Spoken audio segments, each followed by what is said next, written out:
Every few years, Specialized releases the new Tarmac, and every time the question is the same. Is it actually better, or did they just change the number? I've been riding the new Tarmac SL9, and I have a few thoughts. I mean, look, the Tarmac has always been the bike that I've described as a straight 9 across the board. I said that about my SL8 as well as my SL7. It's not the lightest, it's not the most aero, but as a complete package, it's actually pretty hard to beat. So when Specialized comes out with a new one, the bar isn't just, is it good? It's, did they actually move the needle? And after riding this one, I think they did, but maybe not in the way that you'd expect. Let's start with what actually changed, because I think it's pretty hard to tell just by looking at it. What's new is really the full, for lack of better terms, aerodynamic package. Starting with the front fork, Specialized completely redesigned it. The blades are not just deeper, but they're twisted outward, with the crown now nesting cleanly inside the head tube junction. They're calling it the flow fork. The goal, according to Specialized, is to keep airflow attached longer across the entire front half of the bike. Then there's the speed sniffer, that distinctive nose cone at the head tube. It's back, but it's slimmer. According to Specialized, it's 4 millimeters thinner with 10% less frontal area. To make that happen, they actually rerouted the brake cable along the side of the steerer. And while you might not notice that, it speaks to the level of detail they went just to shave a few millimeters off of the front end. There's also a new drop down tube that closes the gap between the fork, head tube, and the frame. It works as a system with everything up front.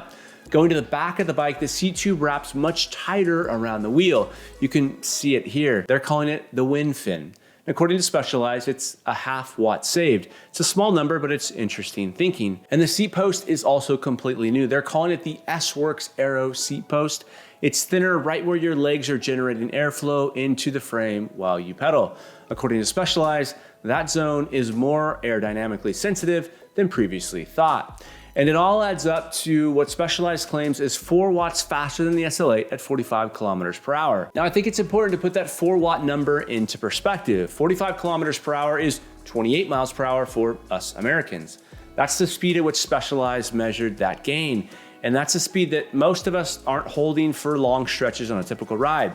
On a fast group ride, you might get there. On a descent or a sprint, you'll definitely get there. But overall, that's pretty rare. Now here's what's the same as the outgoing model, and I think this matters. The geometry is unchanged. The tire clearance is still 32 millimeters, and according to Specialized, the SL9 hits the exact same compliance and stiffness targets as the SL8.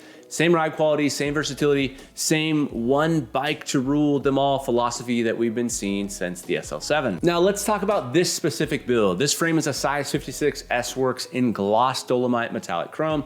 It has a full SRAM Red group set with 5037 chainrings, 1036 cassette, and 170 millimeter 5-dev RGXC Titanium cranks, CeramicSpeed bottom bracket, CeramicSpeed SLT headset bearings.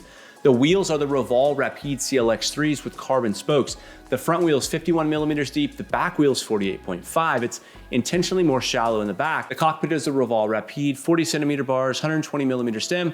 The tires are 32 millimeter Specialized Cotton TLRs. The saddle is the S-Works Power Evo Mirror in 130 millimeters. It has Silca titanium bottle cages, Indy bar tape, Shimano Ultegra pedals, 160 millimeter rotors front and rear. It's UDH compatible. The stated frame weight is 687 grams. The measured full build, as you see it here, minus the Coros Dura computer, comes in at exactly 7.28 kilograms or 16.05 pounds. Before we get into what it's like to ride, let's talk about how this looks in person, because when the first leaks dropped, I think most of us struggled to differentiate this between the SL8. Which, if you remember, it was basically the same conversation that we had when the SL8 replaced the SL7. And in photos and on camera, I think that's still largely true. It has the same silhouette, the same proportions, the same overall shape, but then you get up close and the details start to reveal themselves. The seat tube cutout is the first thing that catches your eye. The way it wraps around the rear wheel, it's a shape that takes me all the way back to the Venge Vias era of Specialized design.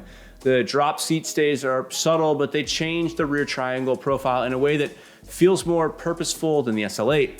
The fork blades look wider and a little bit more aggressive, and then there's the speed sniffer, that nose cone at the head tube that was so polarizing when it first appeared on the SL8. I don't know, maybe we've gotten used to it, or maybe they've softened it slightly, but it doesn't feel as aggressive in person as it once did. Before we get into what it's like to ride, the sponsor of today's video is Cadence Cyclery in Encinitas, California. Cadence is the Southern California shop experience done right. They're friendly, laid back, customer first. Whether you're looking at a frame set or a complete build like this one, they'll get you exactly what you need, often starting with the fit. Cadence will consult you on the front end before anything gets ordered and built. Bar width, stem length, seat post offset, crank length, all of it dialed in and curated just for you. And on a bike like the SL9 with an integrated cockpit, I think that's a must. They built this SL9 and they built my Crux 5, and last I checked, they had a few of each in stock. They're based in Southern California, but they ship nationwide. I'll put the link and phone number in the description below. Tell them I sent you and they'll take care of you. So what's it like to ride? Well, it feels really familiar. It feels just like my SL8. It's really well mannered across the board, and I think that's one of the great things about a Tarmac. It feels at home in pretty much any environment. On the flats, it feels fast. When you climb, it feels really good. The power transfer as you get out of the saddle feels natural, with the frame being stiff in just the right places. Over rough pavement, it absorbs road chatter really well, but make no mistake, it's still a race bike. In the corners, it feels controlled and predictable, yet really sharp. On descents, I feel like it shined. I got it up to 54 miles an hour, or 87 kilometers per hour on a local descent, and it was stable, smooth. I felt confident all the way down. Again, it's a 9 out of 10 across the board. And after riding it, here's my thought. I think the best way that I can describe the Tarmac SL9 is this. It's the same great Tarmac that you're used to, but with marginal improvements. And I mean that as a compliment. Think about like a Porsche 911. Porsche doesn't reinvent the car with every generation. They just make it slightly better each time. And I think that's exactly what Specialized has done here.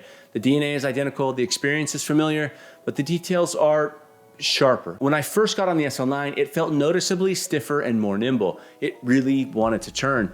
My instinct was to credit this to the frame, but I think there's a little bit more going on. According to Specialized, the SL9 hits the exact same stiffness targets as the SL8. Same compliance numbers, same frame behavior. So I was curious about what I was actually feeling, and I think it's the wheels. These Roval wheels might be a strong consideration if you're looking for an upgrade. That's not to take away from the frame, but the wheels probably deserve a very strong consideration on their own. I think this also tells you something important about how to think about this bike. The Tarmac SL9 is a system. The frame's the foundation, but what you put on it matters just as much. The frame set retails for $5,800, and full SRAM Red AXS builds like you see here start at $14,000. So is it worth it? If you're in the market for a road bike at this level and you have the budget, yes, this is one of the best all-around road bikes that you can buy. It's still a 9 across the board. As I mentioned before, you can find lighter, you can find more aero, but as a complete package, it's hard to argue with the Tarmac. And for some of you, none of that analysis even matters. You just want the latest and greatest. And if that's you, you can rest assured that the SL9 didn't deviate much from the winning formula. It's still the safe bet that it's always been. I'll be back in a couple weeks with a more in-depth review after a few more miles. I think there's a lot to like about this bike, so subscribe so you don't miss it. Now, if you like this video, you'll love my video about my Crux 5 build. And if you're ready to pull the trigger on an SL9 or want to talk through custom build options, drop a line to the folks at Cadence. As always, thanks a ton for watching. Until next time.